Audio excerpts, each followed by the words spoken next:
কখনো কি এমন হয়েছে ভাই, মনে হয়েছে চারপাশের দুনিয়াটা আপনার সাথে বেইমানি করতেছে? পকেটে টাকা নাই, আপন মানুষগুলা পর হয়ে গেছে, আর আপনি একা একটা ভাঙা নৌকার মতো মাছ দরিয়ায় ভাসতেছেন।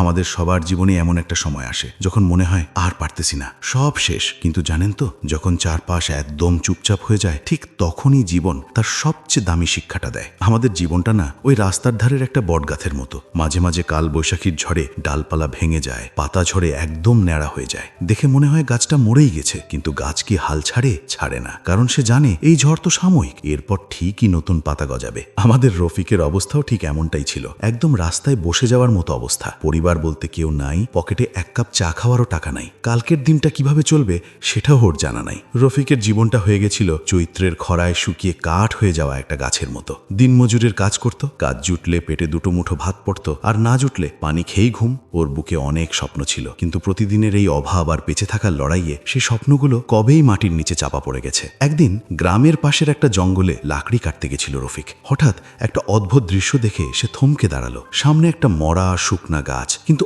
অবাক করা বিষয় হলো মগডালে একটা মাত্র পাতা তখনও ঝুলে আছে। শোঁ শোঁ করে বাতাস বইতেছে, পাতাটাকে যেন ছিঁড়ে ফেলতে চায়, কিন্তু পাতাটা কোনোভাবেই ডাল ছাড়তে রাজি না। রফিকের বুকের ভেতর কেমন যেন একটা ধাক্কা লাগলো। ওর কাছে মনে হলো বোবা গাছটা যেন ওর চোখের দিকে তাকিয়ে কথা বলতেছে, আমি তো এখনো মরে যাই নাই, লড়াই করতেছি, আর তুই এত তাড়াতাড়ি হাল ছেড়ে দিচ্ছিস। রফিক এদিক ওদিক তাকালো, কোথাও কেউ নাই, কিন্তু ওই পাতাটার লড়াই ওর মগজে গেঁথে গেল। আমি মাত্র একটা পাতা সম্বল করে মাথা উঁচু করে দাঁড়ায় আছি, আর তুই কয়টা খারাপ দিন দেখেই শেষ হয়ে গেলি। রফিক ওখানেই ধপ করে মাটিতে বসে পড়ল, নিজের জীবনের হিসেব মেলাতে শুরু করলো। মনে হচ্ছিল ওর জীবনে আর কিচ্ছু বাকি নাই, কিন্তু পরক্ষণে সে বুঝলো ওর কাছে এখনো একটা বড় হাতিয়ার রয়ে গেছে, ওর নিজের জেদ আর চেষ্টা করার ইচ্ছা। ওই এক মুহূর্ত রফিকের জীবনের মোড় ঘুরাই দিল। সে নিজের ভাগ্য নিয়ে আফসোস করা বাদ দিল, কিছুদিন অন্যের দোকানে কাঠমিস্ত্রির কাজ শিখল, তারপর সাহস করে নিজের ছোট্ট একটা ফার্নিচারের দোকান দিল। এলাকার মানুষজন তো এটা দেখে হেসেই খুন, আরে রফিক নাকি ব্যবসা করবে যার নিজেরই ঠিক নাই। মানুষ যত হাসতো, রফিক মনে মনে একটাই কথা বলতো,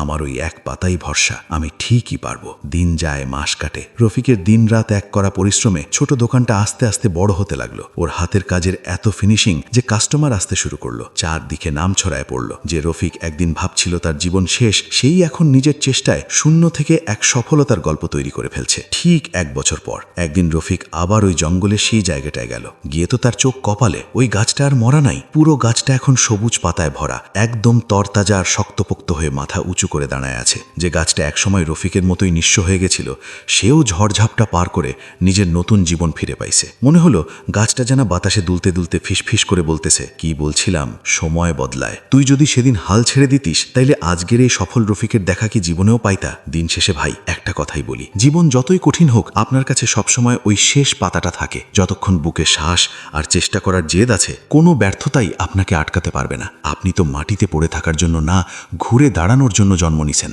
হাল না ছাড়ার একটা সিদ্ধান্তই আপনার পুরো জীবন বাজিমাত করে দিতে পারে। মনে রাখবেন, এই খারাপ সময়টা গল্পের শেষ না, এটা আপনার সেরা সময়টার প্রস্তুতি মাত্র।